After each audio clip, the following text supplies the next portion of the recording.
Hi guys, welcome to my channel. If you're new here, I'm Ariane. I'm from Quebec in Canada, but I've been living in Germany for over 5 years now. I live in Berlin with my husband Martin. I hope that you're doing well with the current situation being absolutely crazy. Hopefully things will go back to some kind of normality soon. In my last video, which you can watch here, I announced my pregnancy and how it was a surprise, a crazy surprise. We're very happy now. I asked you if you had any questions and also in my Instagram stories, and I received quite a few. I thought it would be fun to do a Q&A. Are you gonna have the baby in Germany? Yes, absolutely. My insurance is here, my doctor is here. It wasn't even a question for us. We were not planning on going back while I'm pregnant, because I just didn't really feel safe traveling while pregnant. It's just my personal preference. And right now it's not even a question. I mean, borders are closed to anyone, so we're hoping that in October, when the baby is born, my mom can come visit our families. It's definitely a bit of a struggle having a baby abroad with an ocean separating you from your family.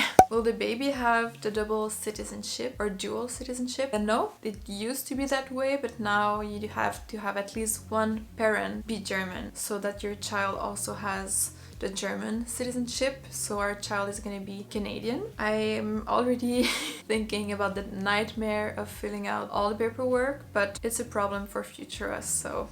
How's the healthcare system? It's really good. I mean, I've never had to go to the hospitals, so I cannot really say about hospitals, but whenever I go to the doctor, I'm seen quickly. I have insurance, so I don't have to pay for anything, even though the insurance is very expensive, but at least I don't have to pay to give birth. And I already had a gynecologist here. I just went to see her because I know that she does obstetrics as well. I've had my first 2 appointments with her. I've had 2 ultrasounds already. That's very different. Like a friend in Quebec is currently 6 weeks pregnant and she's not even entitled to an appointment with a doctor until the 12th week, which is totally insane in my opinion. I already had an ultrasound in the 6th week. It was just like this tiny little peanut.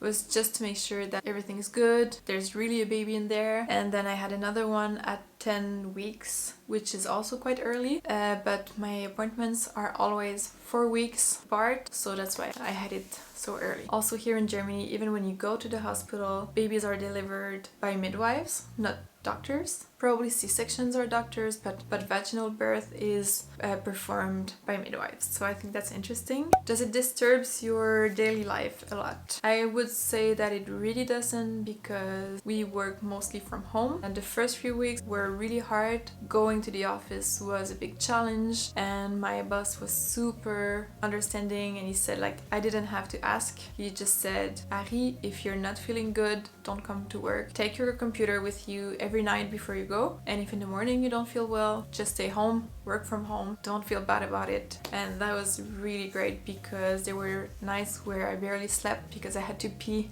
like 4 times, or mornings where the nausea was so bad that I could barely walk without like stumbling. So I was really happy about that. I mean, even before being pregnant, I was like a big couch potato, and I spent my afternoons on the couch, and now I spend most of my days on the couch, so that's the main difference. How did you tell the good news to Martin? Well, to know the whole story, watch the video I told you about earlier, which is like over there. In short, I told him totally panicked. He was there when I took the test. He was in the living room, and the idea was that I would just like take the test, go to the living room, start the timer, and then we would check the result together. But it just went like, the result showed up so fast that I didn't have time to do that, so I just ran into the living room in my panties, totally panicked and crying, and I told him. And then I cried and I cried, and he comforted me. So, but we're happy now. We're very happy. I thought this was a really good question by my friend Philip. What's your horniness level? And unfortunately, it's not really high. The first few weeks I had kind of period cramps. So anytime that I would just start to get aroused, I would get cramps. Like we couldn't do anything. That was gone maybe in the 8th week. But I cannot say that my libido is like back to normal. It's just a bit... I'm hoping that it will get better in the 2nd trimester. trimester, because to be honest, I'm thinking that when the baby comes, our sex life is going to be very, very different. I would like to be able to enjoy it before then. I'm quite lucky because Martin isn't pressuring me or anything. He understands that my body is going through a lot of changes, my boobs hurt all the time, and they are huge. Yeah, we'll see. Fingers crossed. Food questions. What are the foods you cannot eat right now due to aversions? That's a really good question, because we always hear of weird pregnancy cravings, but never of aversions. Like, I found out about aversions from other pregnant women, but I had never heard of it before. And it's the weirdest thing. Like, from one day to the other, they can change. Since I've been pregnant, I have not been able to eat oatmeal, dates, tahini. A few days I wasn't able to eat peanut butter. Luckily, that went away. But like, if you know me, you know that oatmeal, dates and tahini are my favorite things in the world, and now it's just like the thought of it makes me nauseous. And that's the crazy thing. You can be thinking about food or sitting in front of food, and it's just, yeah, no, it's really hard to describe. It's just like, there's no way I'm eating this. And I'm very lucky, I haven't thrown up, but I've had moments where just the thought of something made me totally queasy. What are your personal prego comfort foods? I don't have cravings. Like, the first few weeks I didn't want any sugar, and those past few days, like this past week, I've been craving cookies, but homemade cookies. Like, every day I'm thinking of cookies and cookies and cookies. We finally made some yesterday, so we'll see if that's gonna be over. And also pasta and bread and pizza. So when I found out that I was pregnant, I was already imagining myself eating all the healthy food and being so like Ellen Fisher mode. And the truth is that it's really, really hard to eat. Veggies and greens, they're just not, like, it's a generalized thing in the first trimester that veggies and greens are like a big no-no. So I'm trying to eat as many veggies as I can, but it is a struggle. And luckily my doctor told me not to feel guilty about eating so much pasta and bread, because, well, mostly I eat only whole grain and sourdough, and she said that my body needs carbs right now, and also I need to gain some weight because I've lost weight. So, I mean, it's not like worrying or anything, but I do need to put on some weight so I don't have to feel guilty about not being able to eat so well, and it should be back to normal in the second trimester. Do you have any cravings for meat or dairy? I'm very happy to report that none whatsoever, and it wasn't really a worry that I had, but I'm happy that I don't have to deal with that kind of craving, because that would be disgusting. I mean, I haven't eaten meat in 6 years. Dairy, I mean, I've had like a little bit here and there in the past 4 years, but now it's really hard for me to have any dairy because I think it tastes disgusting. My taste buds have changed so much. So nope, not at all. Do you want to know the sex? I don't. Martin would have liked to, but we talked about it and he agreed that we would wait until the birth to find out. I was talking about it with my parents and they said, yeah, we didn't know for you. It was a surprise when you came, and the same with my sisters. So I think it's just such a nice surprise to have. You just gave birth, you're exhausted, and you have like this, I don't know, this fun moment of finding out whether it's a boy or a girl. And it's not a judgment to people who find out, because I mean, most people find out, but I don't really see the point. Like, I don't care. We'll see when the baby comes. Have you started thinking about names? Yes. The day we decided to keep it, we made a list and we have about 4 or 5 names for each, but we have one boy, one girl name that we really liked. By the way, I'm sorry if I'm out of breath. It's just one of like the main pregnancy symptoms is that you're constantly out of breath. Okay, I'm about to lose my batteries, so before it's too late, I'm gonna finish with the last few questions. Which languages will you teach your child? So at home, it's gonna be French. I mean, my first language is French, Martin's first language is French, but the thing is that on his dad's side, they speak English only, they don't speak French, and Martin was raised in both. He went to school in French, but English is a very, very close second, so he would like to talk to the child in English while I talk to the child in French, and then the family language is... I'm so sorry, I'm so out of breath. And then the family is French, but then outside the house is German with friends and at school.